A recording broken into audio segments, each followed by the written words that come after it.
The night was dark and stormy when Zuri went into labor. Lightning tore through the sky like tongues of fire, and thunder rumbled with the force of ancient drums. In the small hut made of mud and straw, illuminated only by an oil lamp, Zuri screamed in pain, clutching her husband Kofi's hand tightly. The midwife Ife, an older woman with weathered but gentle hands, rushed to help. With an expert movement, she examined Zuri, her eyes widening in surprise. "This birth will be different," she murmured to herself, noting the signs of something extraordinary. After 11 long months, much longer than usual, the moment finally arrived. This fact surprised and generated much expectation among the villagers, who murmured with astonishment and curiosity. Adia finally came into the world amidst heart-wrenching screams. But it was not an ordinary birth. Ife looked in amazement at the baby's unique physical characteristics, both male and female organs. Adia's perfect facial features were an exquisite blend of both sexes. Zuri and Kofi watched with fear and concern, not fully understanding what they were seeing. Through tears of joy and anguish, they implored Ife to keep their daughter's strange condition a secret. "No one must know," Zuri pleaded, "or they will hurt her." Kofi desperately offered a piece of his precious land in exchange for Ife's silence. The midwife nodded solemnly, wrapping the miraculous baby in a soft blanket. The thunder rumbled outside as Ife handed the little Adia to her mother's trembling arms. A solitary tear rolled down Zuri's cheek as she silently vowed to protect her daughter's fragile secret no matter what. Adia grew up in a picturesque village surrounded by lush green vegetation. Mango and banana trees cast dancing shadows, and fields of corn and millet swayed gently with the warm breezes. A clear stream wound through the valley like a silver ribbon, reflecting the clear blue sky. Adia was a shy and reserved child, with large black eyes like ebony beads that seemed to see beyond ordinary things. Her warm and innocent smile lit up her delicate features, a subtle blend of the masculine and feminine. A mane of black, shiny curls framed her childlike face. Zuri and Kofi watched over their daughter like hawks, fearing the day her secret might be revealed. Only the wise midwife Ife knew the truth about Adia's intersex condition. The three conspired to keep the girl's physical differences hidden. Adia avoided games and activities with the other village children where she might be discovered. She never bathed in the clear stream where other children played and splashed carefree. Instead, she found private corners to relieve herself, trembling with fear at the thought of being seen. As she grew, Adia felt an increasing loneliness, a physical pain of not fully fitting in anywhere. She wondered sadly why she couldn't run free and carefree like the other children. Zuri and Kofi held her tightly, vowing over and over that one day everything would make sense. The picturesque village of mud huts with thatched roofs housed a vibrant and warm community spirit. A huge baobab tree stood in the center like a kind giant, with its twisted branches offering shade for public gatherings and celebrations. Despite her shyness, Adia was known and admired for her kindness and unique beauty. She helped the village elders carry water from the stream, with her thin arms clutching the heavy clay jars to her chest. She tenderly cared for the younger children when their mothers went out to work in the fields. And during the fruit season, she collected ripe mangoes and bananas to generously share with everyone. The villagers remarked on Adia's mysterious grace, her calm and serene aura that seemed to transcend gender. "She is an old and wise soul trapped in a young body," some said with admiration. Others simply admired her exquisitely rare androgynous beauty. But Adia rarely came out when other children played nearby, fearing that her body might begin to change in ways that could reveal her secret. Kofi and Zuri increased their efforts to keep their daughter at home and away from prying eyes. The growing caution made Adia feel increasingly isolated and different. When Adia reached the age of maturity, the handsome and kind Juma, the most sought-after man in the village, declared his love for her and asked for her hand in marriage. The entire village celebrated with songs and dances by torchlight as wedding plans were set in motion. Under the great baobab adorned with garlands of fragrant flowers, Adia and Juma joined in a mystical and ancient ceremony. Adia was radiant in a white gauze dress, with a crown of jasmine braided into her dark curly hair. Juma, a tall and muscular man with a warm smile, could hardly take his eyes off his beautiful wife. But behind their smiles, the happy couple hid intimate anxieties. Adia was terrified of revealing her condition to Juma, knowing that very few people would understand her strange difference. On their first night of marriage, she avoided physical contact with her new husband, trembling with fear at the inevitable questions that would surely come. In the following weeks, the tension increased like a silent storm. Juma, though he deeply loved Adia, felt confused and hurt by the emotional and physical distance she put up. The fights and sobs often echoed in their small hut, spoiling what was supposed to be the happiest days of their lives. Finally, desperate for answers, Juma confronted his in-laws Zuri and Kofi, demanding to know what terrible secret they were hiding about his beloved Adia.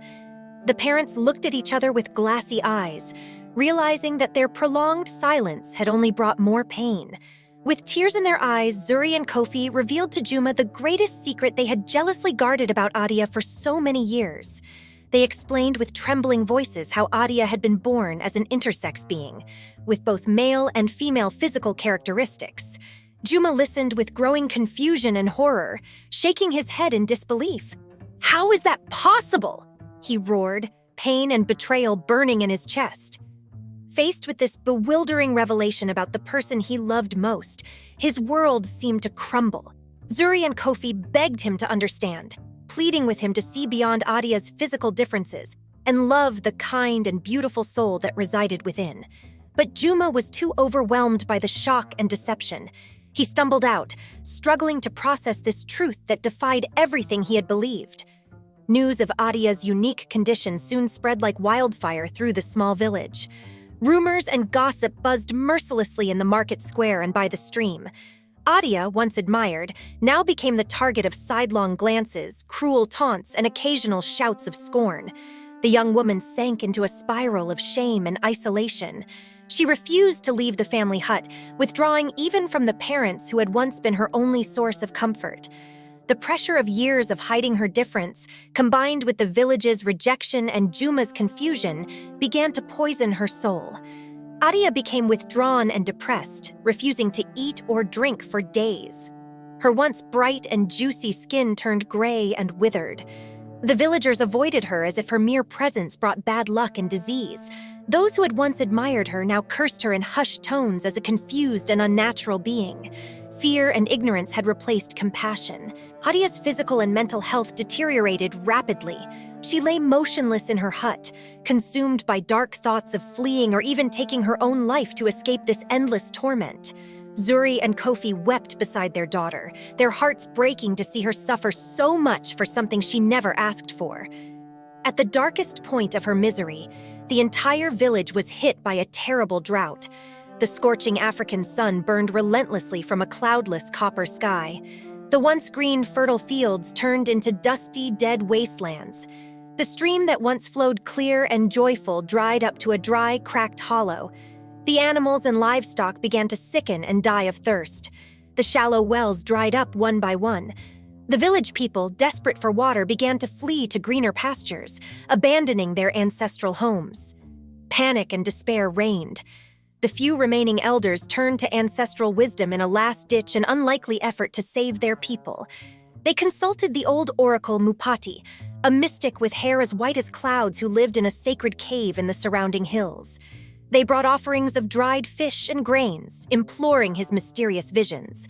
Mupati, with eyes blinded by years of meditation, fell into a deep trance for days. Finally, his cracked lips parted to reveal a message from the spirit world. Only a sacrifice of the purest heart and the noblest bravery can break this cursed drought. You must offer the most virtuous among you to the ancient gods on the sacred cliff. Only then will the rain return. The villagers felt their hearts sink even deeper. How could they sacrifice one of their own, no matter how noble? But the alternative was certain death for all. Their hopes hung by a thread. After fervent discussions and prayers, an unexpected and tiny figure emerged from the anguished crowd. Adia. Despite the rejection and pain she had suffered, her black eyes burned with determination. "I will be the sacrifice," she declared in a firm voice that brooked no argument. My life has not been easy, and perhaps this is my destined purpose, to save what I love." Her parents, Zuri and Kofi, protested with burning tears, refusing to give up their only daughter. But Adia calmed them, embracing them tightly. "This is my decision. I have never fully fit in here, but this village is my home and its people are my family. I cannot let everyone die of thirst." Despite the heart-wrenching pain, Zuri and Kofi saw the firm and unyielding determination in their brave daughter's eyes. They nodded with remorse, understanding that trying to stop her would be in vain. Adia parted from them and joined the elders, her head held high. The villagers were stunned by the astonishing sacrifice Adia was willing to make. Even those who had once rejected and ridiculed her now looked at her with a mix of shame, respect, and renewed hope. The procession to the sacred sacrifice site was solemn and ritualistic. Adia walked barefoot on the dusty paths, with the scorching sun burning her dark skin. No fear clouded her face, only a serene acceptance of what she had to do. Finally, they arrived at the sacred cliff, a limestone precipice overlooking the vast, rolling African landscape. This was a place where heaven and earth met, where legends said the gods and ancestral spirits resided. The elders prepared Adia in silence for the ritual. They dressed her in a white linen robe and braided jasmine into her dark curly hair. Then, with trembling hands, they painted ancient symbols on her bare skin with natural red and yellow pigments. Zuri and Kofi watched with broken hearts, embracing each other tightly as tears flowed freely down their cheeks. The midwife Ife, the only witness to Adia's unique condition, was also present with a somber expression. When the preparations were complete, Adia walked gracefully to the edge of the cliff. She took one last look at the village she loved so much, then faced the vast, clear sky with a bravery that no one could deny. The native drums began to beat in a hypnotic rhythm, intertwined with the elders' chants in the ancient spiritual language. Adia inhaled deeply and extended her arms in a final gesture of sacrifice. At that moment, as if a divine force had heard their desperate prayers, the first drops of rain began to fall from the sky. First a gentle drizzle, then a refreshing downpour that fell joyfully on the dry, cracked earth. But that was not the only extraordinary thing that happened. As the storm clouds swirled over Adia, her body began to change and transform in the most astonishing way. A radiant and blinding light enveloped her, masking her physical features. When the glow finally faded, Adia had become an entirely new being. She was neither male nor female, but a glorious androgynous creature that combined both energies in perfect harmony. Her perfect features radiated beauty, power, and ancient wisdom. The villagers watched in reverent awe, some even falling to their knees. Cries and shouts of joy were deafening as the healing rain continued to fall like a blessing. Adia, now completely transformed, smiled with deep serenity. Her heavy burden had finally been lifted from her shoulders. She walked gracefully among the villagers, touching some with gentle hands that seemed to confer miraculous healings. The drought had finally ended, but more importantly, the hearts and minds of the villagers had opened to the wonders of acceptance and understanding. In the days and weeks that followed, the rain continued to soak the dry land, bringing life back to the once withered earth. The dead fields quickly rebounded into a bright green tapestry of emerging crops. The stream once again flowed with the sweet, clear waters that gladdened the soul. The entire village was revitalized with a new spirit of hope, healing, and rebirth. It was as if the heavens had cleansed not only the physical drought, but also the bitter spiritual drought that had reigned in the hearts of so many for too long. At the center of this transformation was Adia, the heroine who had sacrificed everything to save her people. Her bravery and the beautiful acceptance of her true self inspired the villagers to look beyond physical differences and see the precious souls within each being. Juma, who had once rejected Adia out of shock at her secret, now approached timidly with tears of remorse in his eyes. Seeing the glorious creature she had become, he begged her forgiveness for the fears and insecurities that had blinded him before. Adia received him with open arms, her compassion and love now free to shine without restrictions. Juma knelt in reverence, vowing to dedicate his life to honoring the profound truth that Adia represented. Under the great baobab, whose green leaves had sprouted anew with the healing rain, Adia and Juma renewed their vows of love in a sacred ceremony. This time, the entire village attended and celebrated with songs and dances of joy. The sight of the two lovers embracing, one embodying both masculine and feminine energies in perfect unity, was a powerful symbol of harmony. Their hearts and souls were now intertwined beyond gender or physical limitations. Adia herself officiated the ceremony, her clear and melodious voice filling the fresh air with ancient spiritual blessings. The villagers watched in awe at the timeless wisdom emanating from this transformed young woman. Many bowed, seeing her as a divine messenger. When the vows were completed with an endless kiss, the celebration erupted into an apotheosis of endless joy. Food and wine flowed freely as people laughed, danced, and embraced their neighbors as brothers and sisters. The barriers of fear and prejudice melted away like snow in the sun. In the midst of the revelry, Adia sought out her beloved parents, Zuri and Kofi. She found them embracing, watching the festivities with tears of pride and relief shining in their eyes.